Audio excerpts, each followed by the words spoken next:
Well, hello there again. How are you? Didn't see you since last week. It's a beautiful day in this neighborhood. Beautiful day look for at a neighbor. Would you be mine? Oh, Would yeah. you be mine? Yeah. It's a neighborly day in this beauty wood. Neighborly day for a beauty. Would you be mine? Would you be mine? Could you be mine? I have always wanted to have a neighbor just like you. Yeah. I've always wanted So, to live in a neighborhood what's gone on with you. since So the last let's week? make the most of this beautiful day. Since we're together, we might as well say, would you be mine? Yeah. Could you be mine? Won't you be my neighbor? Hello. Won't you Thank you for tuning in to Between Two Perms. I'm your host, DJ Lowell. It's pronounced Lowell, like Noel. Her name is Noel, like Lowell. LOL was my government name, but I put that through a Wakanda name maker and it came out Lowell.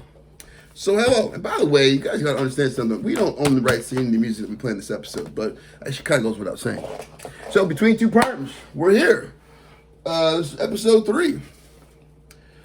So every week we give you an inspirational quote, word of the day, a black verse, and we give you some specs. What are specs? Sports, politics, current events, pop culture, entertainment, and comedy. So, but before we start, I want to tell you about some people who inspire me. Ellen DeGeneres, Steve Harvey.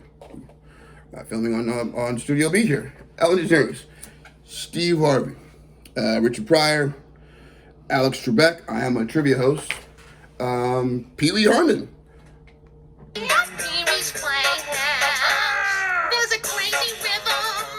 The reason I say Pee Wee Herman is because, I remember Pee Wee. I can never hear. Pee Wee used to do the word of the day, and I was thinking about that as we give you guys the word of the day. And I think he would incorporate the word of the day throughout the episode.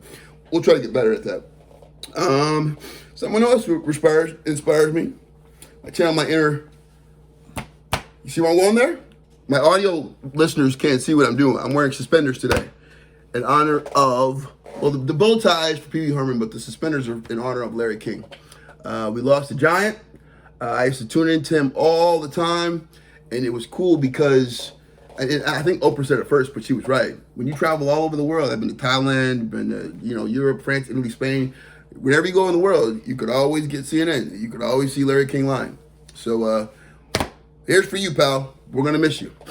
And the funny thing is, one thing that I learned about Larry is Larry was married 8 times. Who does that? He was married 8 times. It got me to think about Richard Pryor. But Richard Pryor, which is funny, is he was married, I believe, 9 times to 7 women. What does that mean? It means twice he married someone, got a divorce, and married him again. I don't know. 8 times at marriage number 5, Larry, you should have figured out this marriage thing really isn't working out for me. But anyway, rest in peace. All right, so moving right along. So, ladies and gentlemen, we have a new president. Joe Biden is president. Joe Biden is president. Hey, congratulations, Mr. President. No more president-elect.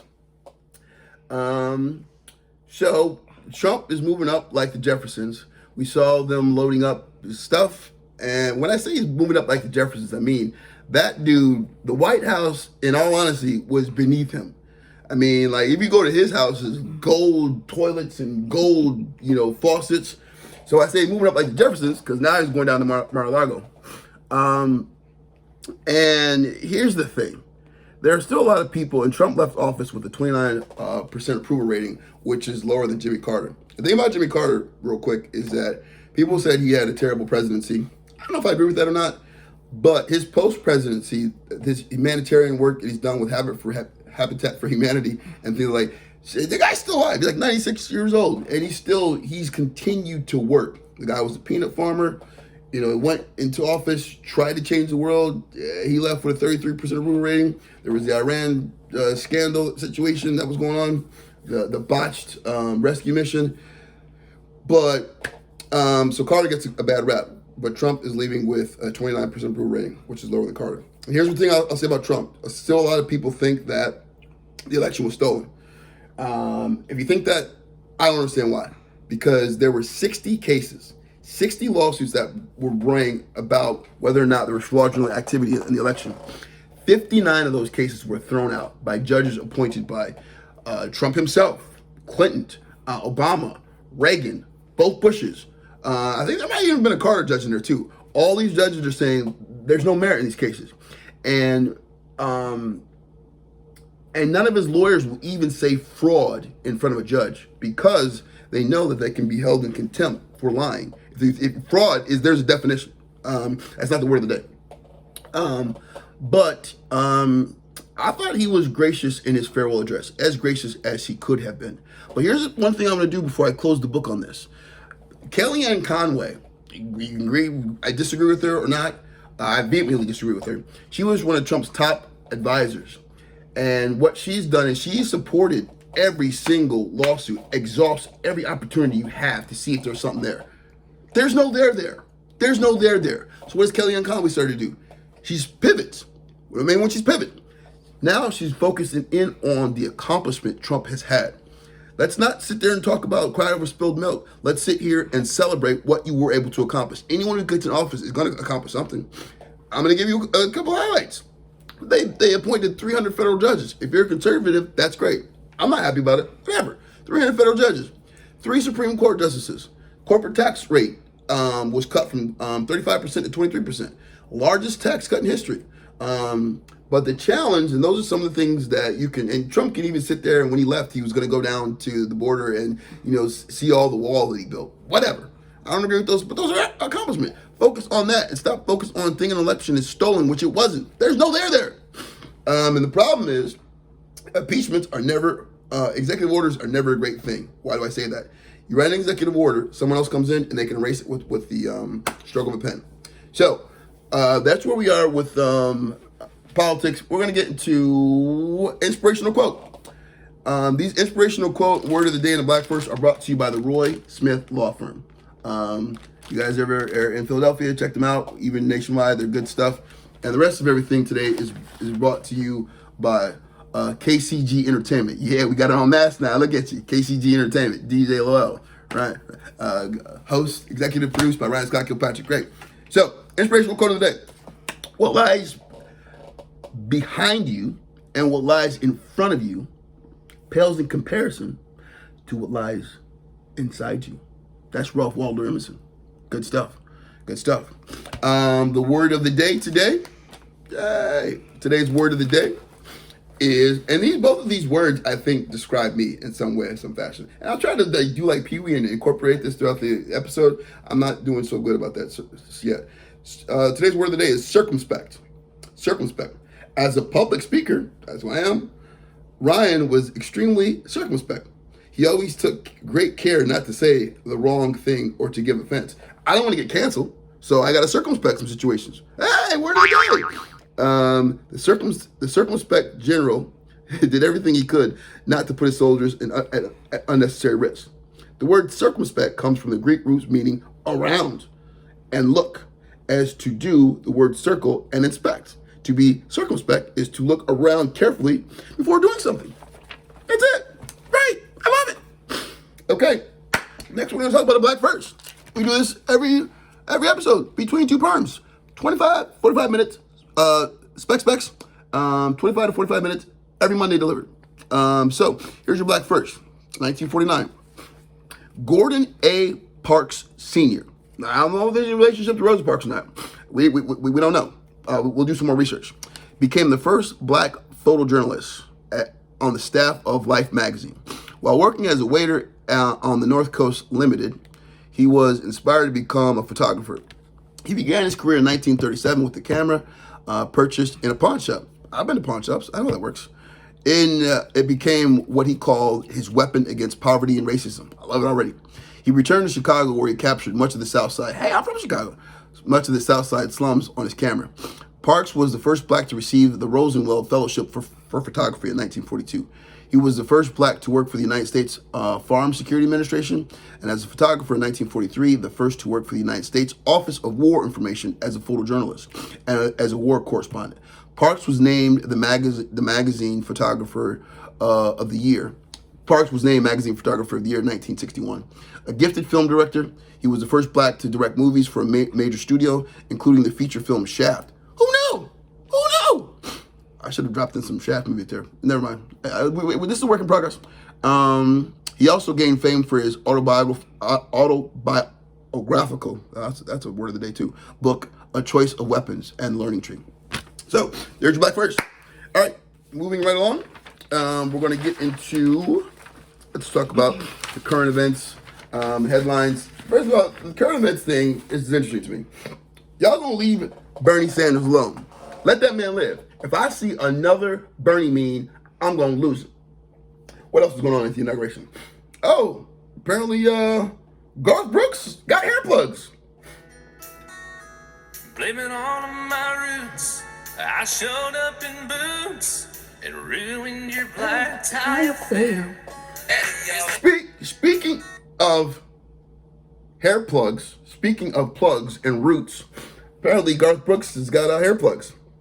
I struggle with receding hairline too. So, Garth, you can call, Boz and get a free consultation. But yeah, and then everyone was weird because Garth was like hugging everybody and blowing everybody and COVID all over the place. What do you expect? The guy's a Republican. Republicans don't die of COVID. How's that working out for Herman Cain?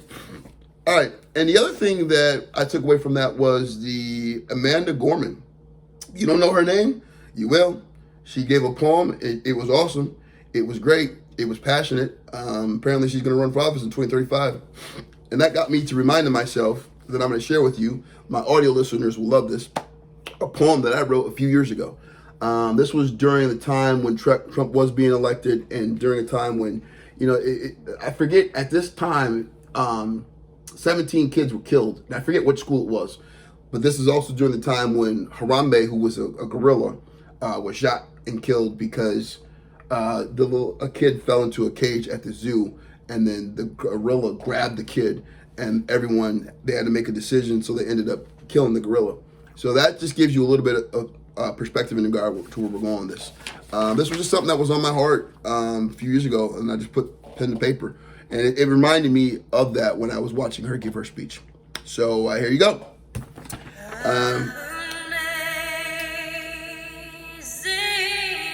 After all the pain I've tried to contain, the hurt that we feel, I pray this country shall and will heal.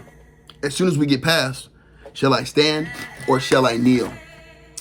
Let me change my subject to the current state of affairs, to an issue close to my heart in which I deeply cares. If you say all lives matter, some Oval Office backroom bullcrap chatter.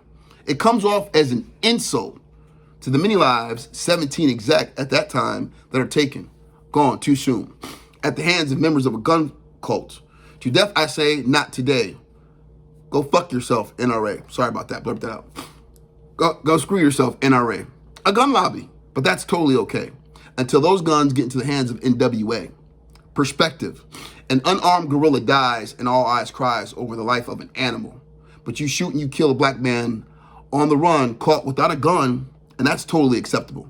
Man, this debate has become nothing more than a laughable spectacle.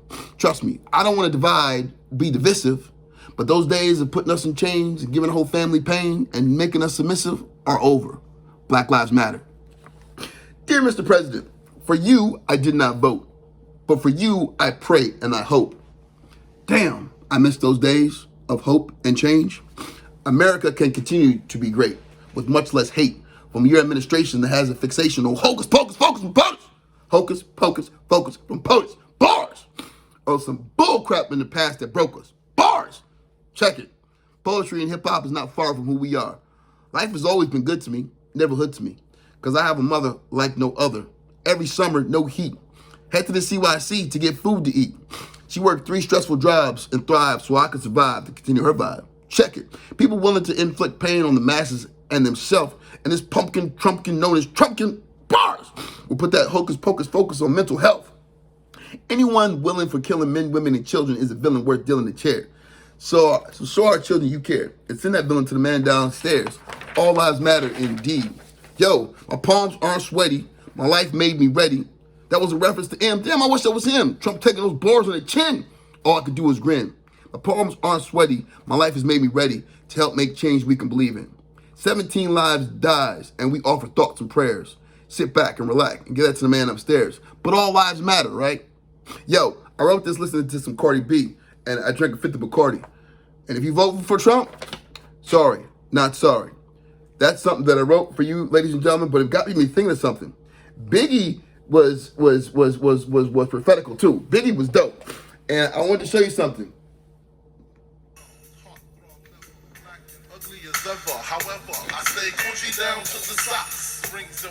Think about that. Think about that. That dude said, I stay Gucci down to my heartthrob never, black and ugly. I'm a heartthrob, yes, and I'm clever, and I'm black and I'm sexy as ever. However, I stay sushi down to my socks.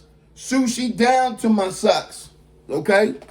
Biggie, I feel you, Biggie. For all my audio listeners, the 25 of those downloads last week, I love you guys. I got sushi on my socks. Just wanted to share that with you. Okay. Man, I'm having way too much fun doing this. Okay, what else we got? So, in current events headlines. So, yeah. Let's just moving right along. So the thing is that I think it's hilarious. Now, every president does this. Soon as that 11th hour gets to happen, you start to get them little pardons out there. So Trump was pardoned. He was no stranger to pardons.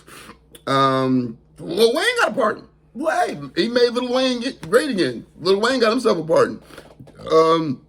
And then, let's see, Judge Piro's husband got a pardon. Jared Kushner's father got a pardon. And, yeah. I mean, why are you pardoning everybody? What happened to R. Kelly?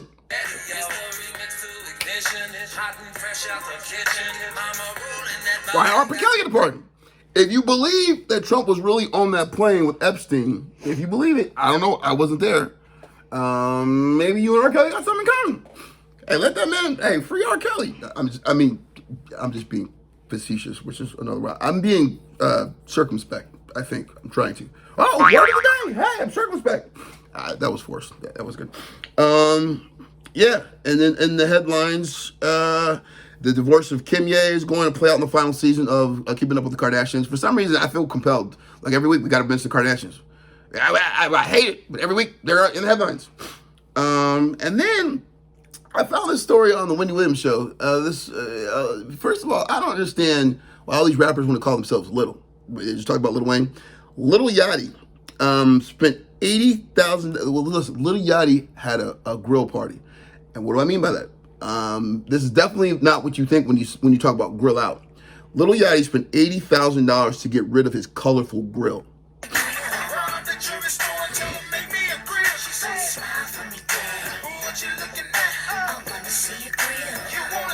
Okay, so here's the thing. Here's the thing. Think about something. You're going to spend a lot of money to get a grill. Then, this guy spent $80,000 to get rid of his grill. Now, the whole idea of put your money where your mouth is, that's being messed up here, okay? That's not what they mean, okay? So he got rid of the grill. The kid's a 23-year-old. And now he's having a grill out. It's a whole new definition of grill out. I just prefer to have ribs, a couple hot dogs, and a hamburger. Jeez. Let's see. Okay.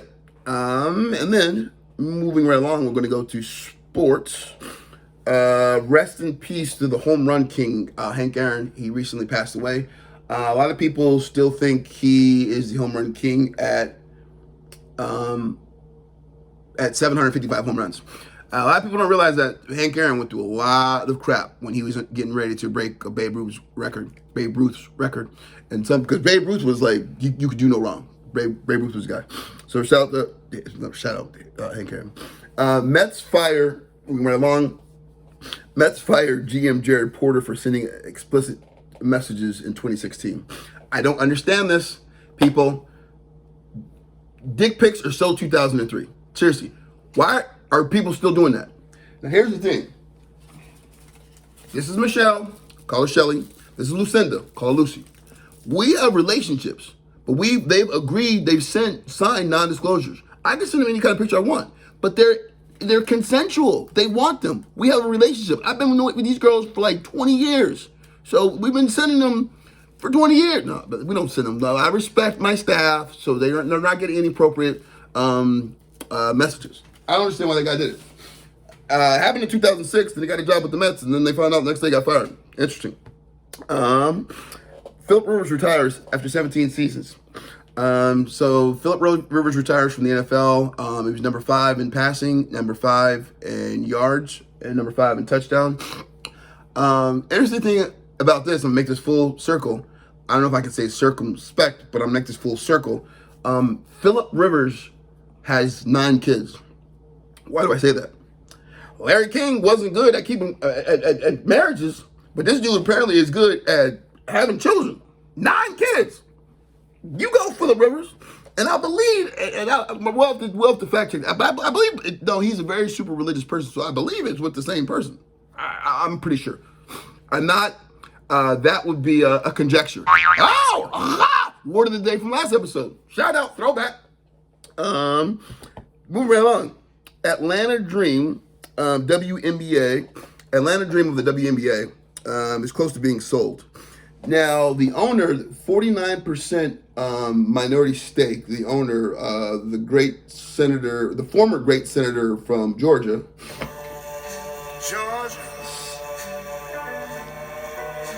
Georgia. So obviously the runoff election, the runoff that happened in Georgia was very impactful for this. That's what gave the Senate the majority, or the Democrats the majority. Not a majority, it's a 50-50 split, but then obviously if there's a vote that comes down 50-50, then the president of the Senate, which is Kamala Harris, gets the deciding vote. But she was the senator that lost in Georgia. And I'm telling you all this because the Atlanta Dream is being sold, but it's being reported that once it's being sold, she will no longer have a stake in the team. Now, if you remember this, during the time of the pandemic when they had the NBA bubble, the NBA and the WNBA embraced Black Lives Matter. You can say what you want. You think about Black Lives Matter, people think it's a terrorist organization, although 10,000 protests and overwhelmingly 95% of them have been peaceful, whatever. However you feel about Black Lives Matter, that's your position. She was the owner of the Dream, and she was very outspoken against it, which is her right. If she owns a team and she put money where her mouth is, but not in her grill, she can do that. That's fine. But you got to understand something. You have to be cognizant of something too. And I'm not trying to be circumspect here, but the overwhelming majority of people who play in that league are people of color. If that's something that they're passionate about and you're an owner, now it gets into one of those slave mentalities. That doesn't happen anymore. These women, they spoke up for themselves. They wanted her out. They couldn't get her out. So what did these women do? They went and actively campaigned for her opponent. And she no longer has a seat. Wow. But anyway, I say all that, not trying to be circumspect, but all that to address that she's not going to be connected to the team after it's being sold. Moving right along, Gene Auriemma, I don't know if I'm pronouncing that right, in UConn, he passed Pat Summitt for the most wins in women's basketball history with 1,099.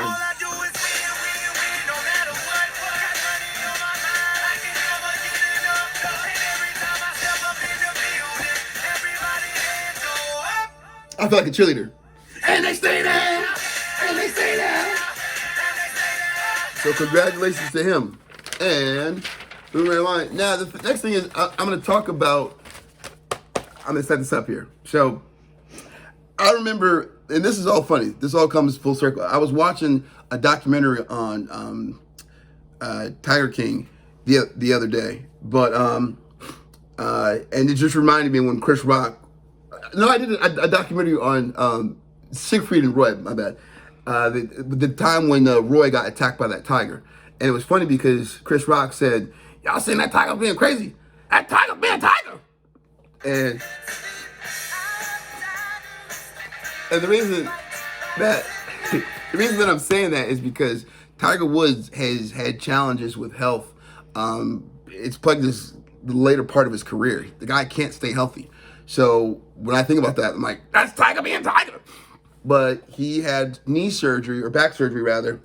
I guess it was in December. So now they're not sure if he's going to play in the Masters or not. I'm a huge golf fan, love golf Masters. So hopefully Tiger has a speedy recovery and we can see him play at the Masters. Speaking of Tiger, that's one thing I forgot, that the Tiger King, he thought he was going to get a pardon. This dude had a limo show up to prison ready to go. Like, he was out. He was like, yo, he was over there wedging bets. He's like ready to go. And then apparently Don Jr. left him at the altar. You see what I did there, Larry King? Don Jr. left him at the altar. You try it sometimes. Sometimes you don't need to do it. But Don Jr. was going to give him a pardon, and it didn't work out. And Tiger King is mad, saying he got what he wanted. He used me, yada, yada, yada. All right. So, last thing in sports, Colin Sexton drops 42 points against the Nets. He plays for the Cleveland Indians. Or, I'm sorry, the Cleveland Cavaliers. Let me see. Let me drink some more water.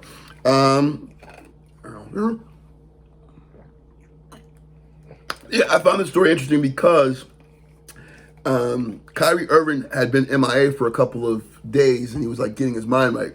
So when Kyrie comes back for this game, this Colin Sexton person dropped 42 points. Why is this interesting?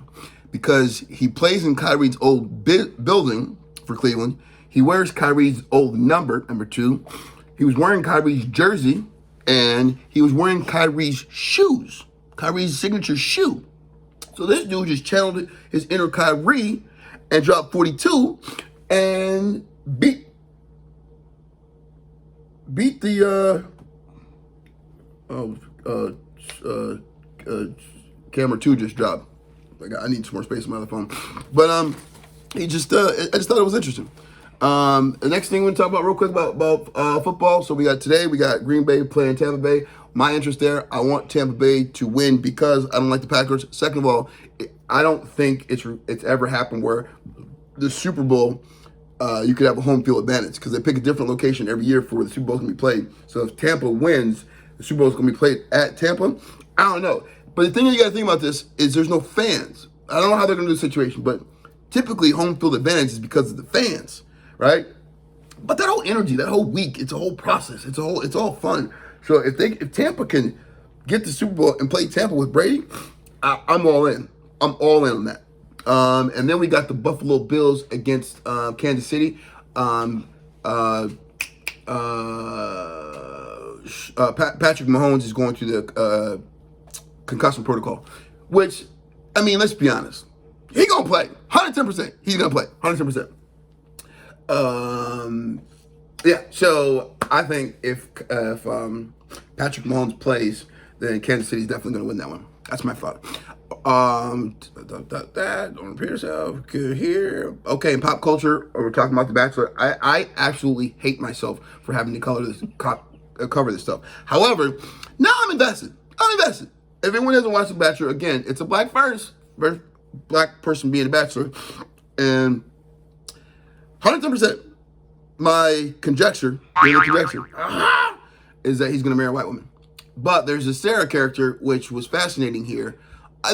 So listen, I'm not going to know everyone's names because, first of all, they're all going to fall off. He's going to marry one person. But Sarah stood out, and Victoria is the villain. I think these shows are 110% scripted. Victoria is a villain. She's crazy. If you haven't watched the show, just look for Victoria.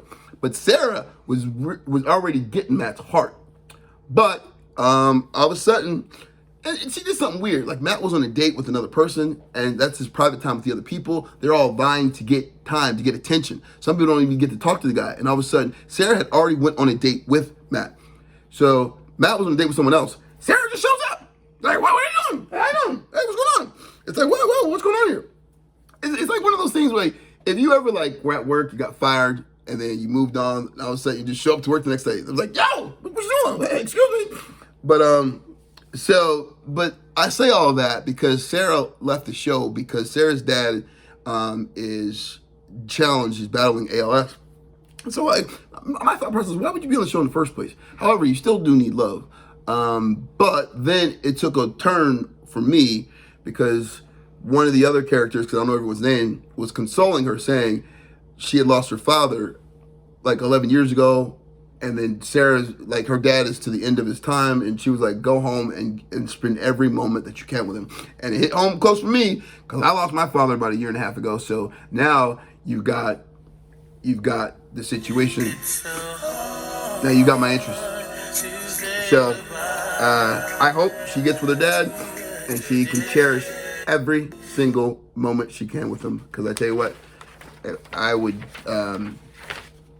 do a lot to have another hour conversation with my pops. So we'll see how that goes. All right. Oh, look at this. I think we're doing pretty good.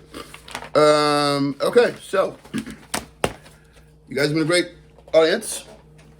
So I wanted to channel my inner Trump. Oh, gotta work on this. Stay together. I wanted to channel my inner Trump for you guys. And it's funny because they took away Trump's social media, but Trump figured out a way to get you guys a message. What he did was he sent out a raven, and in the raven it said, the country knows that Biden's inauguration was the smallest crowd ever. It was the smallest crowd ever. It has nothing to do with the fact that it's COVID compliant, but it is the smallest crowd ever, okay?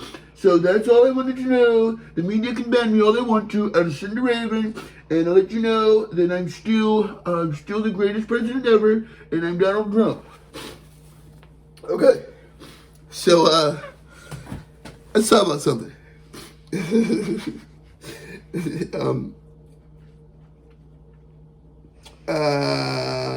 So here's the thing.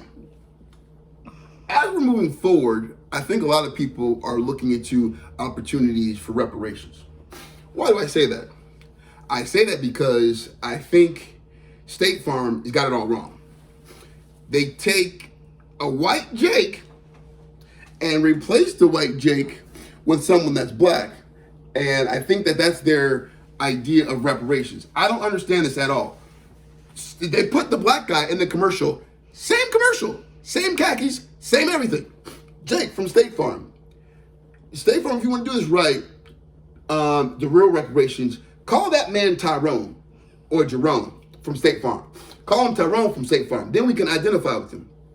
Speaking of which, I've got to think about this. If you ever met a white person named Tyrone or Jerome, be nice to that person. Be nice to that person. That person's had a hard life, okay? Think about it. You white showing up to a barbecue and your name is Tyrone. You getting roasted. You getting absolutely destroyed. This nigga named Tyrone. Tyrone. But then think about the other side. If you white, Tyrone, going to the golf club, then white people want to hang out with you. Nah, I mean, it's cool, but hey, it's Tyrone coming. Nah, hey, Tyrone and all his people, nah. Be nice to someone that you've ever met named Tyrone or Jerome that's white. Another thing I want to talk about is we're all in this cancel culture, right? Cancel culture. One thing I want to share with some people is the canceling of names. It's nothing that's new. They've done this before. I mean, you don't see anyone named Adolf or Jesus walking around these days. I don't know if Jesus was really canceled. I think it's just one of those situations where, because Jesus is on the main line. But then the Mexican people, can I call them Mexicans? I don't even know what the pronouns we can use these days. But they sanctified it and they call him Jesus. That's a bunch of Jesuses, but not a bunch of Jesuses. Just share it. But so now that we're in 2021, I want to tell you about some names that are canceled. Just so you guys know, if you guys are having kids like Philip Rivers, like 9 kids and all that, or you're getting married a bunch of times like Larry King. Names that are being canceled. Jeffrey or Harvey. You're fine, as long as your name doesn't end in Stein or Steen. Um, Jada is out due to her recent entanglements. Um, Donald is out. Can't call him by Donald. I mean, unless you're a duck. Donald is out. Tom is on notice. Tom is on notice. Tom is fine. You just can't have any nieces or nephews. You can't have any nieces or nephews. Yes. Ladies and gentlemen, Karen is out. Karen is out. Done. But the funny, interesting thing is, a lot of people don't know this. Whoopi Goldberg's original name is Karen. It's spelled weird, C-A-R-Y-M. Real name is Karen. So if you're a Karen, there's an easy transition from Karen to Whoopi. And it is much less painful than Bruce to Caitlyn. Start nothing. Transition over there. And that, ladies and gentlemen, are the names that are canceled for 2021. I'm DJ Lowell. I'm your host, Between Two Perms. We do this every single Monday. Right now, we're going to have our featured local business. And this week, we went to the bagel place, which is, I believe, in South Philly, 4th and Queen. My buddy Ringo Roseman is the owner. I got some information for you. It's great stuff. I always when I go there, I get the croak, but I want to make some recommendations too that I got from Mr. Ringo that I went over there the other day. Let's see here. The Cubano sandwich, suggested it on rosemary and cracked pepper bagel. The roast pork KimK sandwich. The chicken cutlet sandwich. The chicken salad is the best in town. And Ringo used to be a manager at World Cafe Live. Or maybe I'm getting it wrong. I've known this guy for like 8 years. But if he says the chicken salad is the best in town, I got to believe in it. I'm going to try it out because I haven't had that one yet. They also have the best egg and cheese in town. And we make the sausage patties in-house. All our spreads are made with fresh ingredients. The best kept secret is the source pickle spread. But listen, so here, I don't know if it's a secret if I just told that. But anyway, so guys, check it out. You'll get the information in regard to the location, the number, and everything. I'm going to be releasing some videos from the Really Late Show with Matt Struck. Shout out to Scott Dickers, who got us into comedy college, and that's the reason I have a podcast now. I will be doing a comedy business school open mic this Thursday. I'll be at Haggerty's on Thursday. DJ Music Bingo. Check us out from Funny to Famous or KCG ENT 37. If we're still looking for other people who want to want to be featured, interviewed, writers, singers, dancers, magicians, face painters, whatever. And I might have to replace these two people someday. I mean, they're not really pulling their weight. I always like to leave everybody with something. Life is short as we see what's going on with COVID. And I always encourage everybody to live your life. Do everything you can. Don't take, today is a gift. That's what they call it, the present. Live your life as good as you can. Love as hard as you can. The people who love you, make sure you love them back. Like I said, tomorrow's promised to no one. If I could have another 5 minutes with my dad, I'd do it. Learn as much as you can. It's important to learn and put another wrinkle in your brain every day. Someone once told me this a long time ago, when you're done learning, you're pretty much done. So live, love, learn. And from one comedian to you, laugh as hard as you can. Every single day, if there's an opportunity, laugh. There's your therapy. Live, love, learn, laugh. Be kind to one another, people. All right? Peace. Okay, DJ Lowell here. I am here at 4th and Queen Street, and we are at the bagel place. And we've talked about this for a couple of episodes now. So here's the bagel place, and I'm going to check in and show you guys what the place looks like, and then we'll get an interview. So you come on into the bagel place, you see the nice little kitchen, the nice little menu. We'll give you more information about that. One thing that was always fascinating to me is it's posted right here on the wall. You've just supported minimum wage, youth expression and education, from scratch handcrafted practices, reduce carbon footprint, all while enjoying a bagel. How awesome is that? So come around here, there's the perms right there, you can't forget the perms. At the present time, the owner, Ringo, good friend of mine, was very smart about protecting his staff. So currently it's just order to go, take out. But after we tackle this whole COVID situation, this would be a nice, warm, awesome place where you can come on here, get some bagel, get some Wi-Fi, and support a local business. So there's the shot of the inside. You saw the outside. We get to the location. And everyone who's on the audio cast, you guys need to really get on the YouTube channel so you can see what you're missing. So here's the bagel place. I'm your host, DJ Lowell, and we're going to talk about why you should frequent this bagel shop. So we'll see you on the other side. All right, we are here at the bagel place. We've got Ringo here. Ringo, introduce yourself. Hey, I'm Ringo Roseman. I'm the owner of the bagel place in Queen Village, 404 Queen Street. We are a fresh baked bagel bakery and sandwich shop. Everything is fresh baked, hand rolled. Everything's made in-house with fresh ingredients. We do things the real way. We boil the bagels, put them on boards and turn them, the classic style. We make everything with heart and with a lot of passion, and we're passionate about our bagels, passionate about our sandwiches. So we'll get more into detail about that in just a second. But Ringo, let's tell everybody about our relationship. How long have we known each other? Oh, wait, the phone's ringing. We're good. Okay, cool. You're more important. I got you. No problem. How long have we known each other? I don't know. It's been a bunch of years at this point, I can say. That's great. I did some research today. We've known each other about 8 years. That's what I was going to guess was 8 years. At the time, I think you were working at the World Live Cafe. World Cafe Live. Yeah. World Cafe Live. And we always would frequent one of the same. We were both in the industry. We'd always see each other at this after hours joint. You'd always have your little old granddad. We'd always have some good conversations. So what made you decide from that time that you wanted to open a bagel shop? I wanted to open a bagel shop. It was a bunch of things. The first thing I say is that, kind of like any idiot who opens a restaurant, who opens a business, it's part of it is because, I wanted to do things in the way that I thought was the right way, and that maybe I thought I had difficulty doing things the right way. Other places I was working, I wanted to do it my way, and I thought I could do it better. And that's what every company who opens their own business thinks. So I'm trying. Hopefully I can do it. And as far as the bagel shop, it goes back a long way with me. I've always been a huge fan of bagels. I've always been very, very passionate about sandwiches. And I actually have this very romantic idea of what a bagel shop can be. It sounds goofy, but it's not just about getting food. I feel like bagel shops are this classic thing that's special to people. It's a place where families go, memories are made, and you get bagels on special occasions. And it's, you have this classic idea of the bagel shop that you grew up with, even if you didn't grow up with a bagel shop. So I had that idea. So that's what I wanted to do. I wanted to make the kind of bagel shop that I wanted to go to. Joe, what do you think sets your bagel shop apart from a comparable business?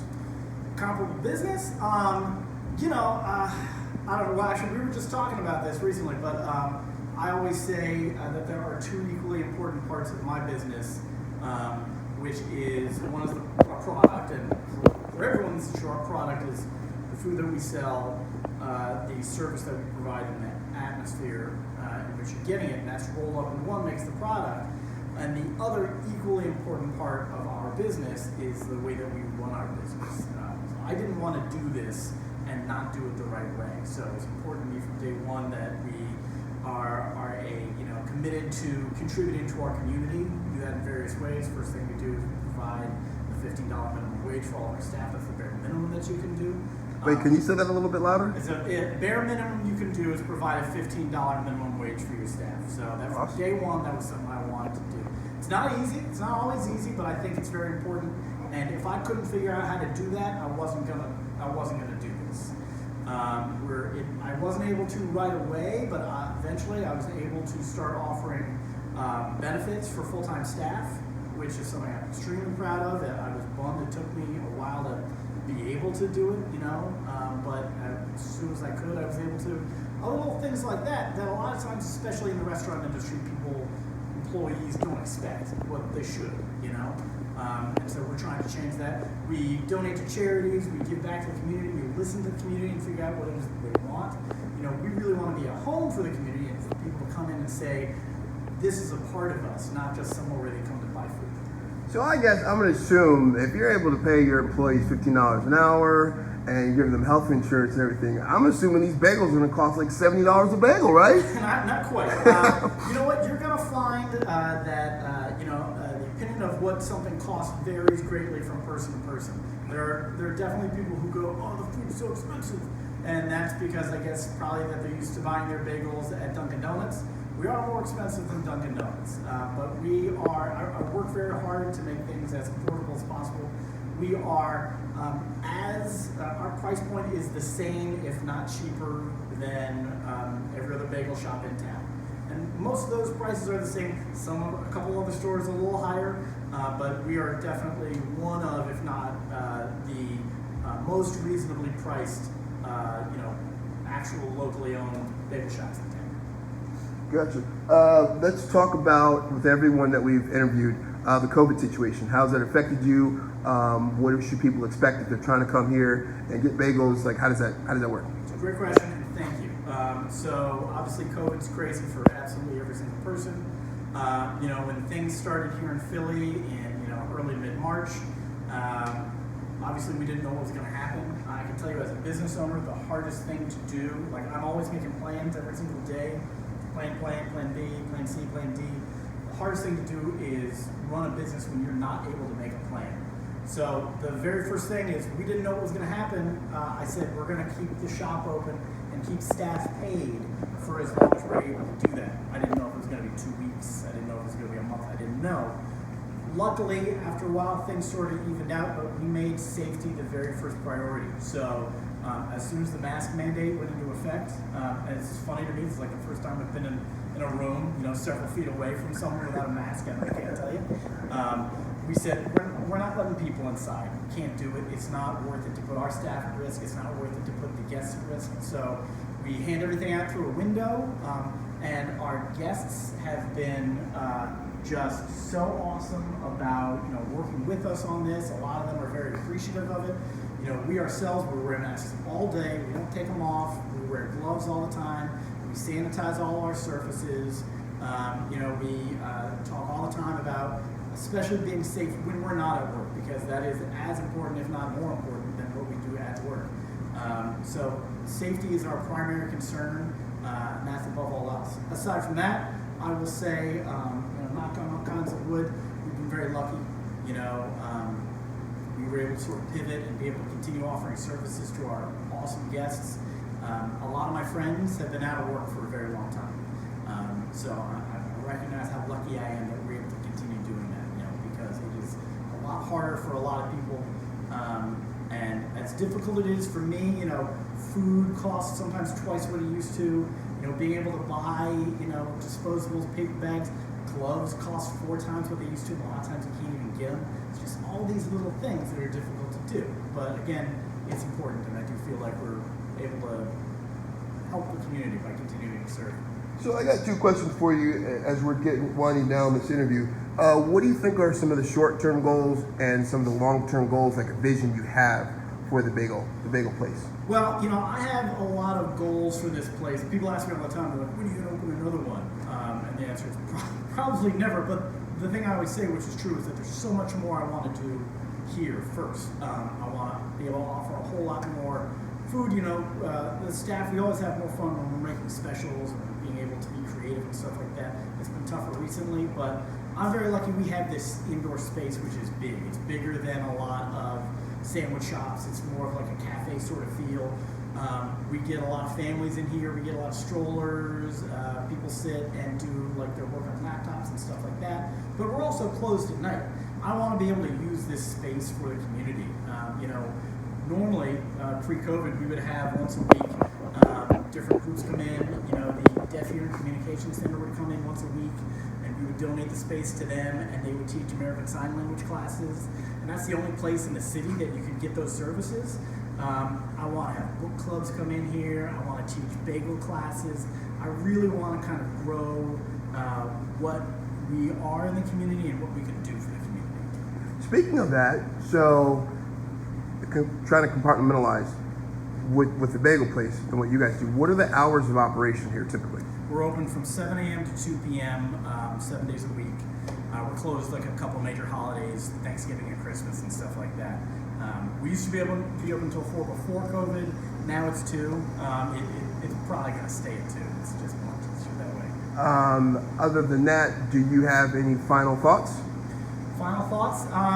You know what? I've always said since day one, whatever success that we have here, the ability that we're able to continue providing service to our guests and providing this workplace for our team has been due to the incredible support that we get from this community. And I mean this neighborhood, I mean Philly as a whole, and I mean the Philadelphia restaurant industry community. So I'm always grateful for that. So I do have a bunch of audio listeners, so we are going to drop your social media on the episode, but why don't you go ahead and verbally tell everybody how they can find you on social media, and your phone number and all that good stuff, address and all that stuff. Well, the very easiest part is our website. It's thebagelplace.com. It's a goofy name for a restaurant, but it's easy to find. And sometime I'll tell you the story. I've actually had the shop's been around for just under 4 years. I've had that website to my name for about 20 years. I don't know if I've ever told you that story. I'll have to tell you sometime. But thebagelplace.com. We're on Facebook as The Bagel Place as well. Instagram is the.bagel.place. And everything on there. Easy ordering online. Everything's good. We make everything fresh in-house. Your phone number and your address? The phone number is 215-551-2387. The address is 404 Queen Street. It's right on the corner of 4th and Queen, and Queen's about a block north of Christian. All right, ladies and gentlemen, this has been The Bagel Place. I'm your host, DJ Lowell. Next couple episodes, we're going to have, Sam Murphy teaching us how to sing. We're going to have my boy Seth Lamb, who is a realtor for Berkshire Hathaway, and we got some other things coming up as well. So I encourage everyone, life is short. Make sure every day you live. Make sure every day that you love someone that you love. COVID situation has been challenging. A lot of people, we've lost 400,000 people. Love the people who love you. Learn. I've been told that when you're done learning, you're pretty much done. And please, everybody, as a comedian, from me to you, laugh. Live, love, learn, and laugh. I'm DJ Lowell. We'll see you next time. Thank you.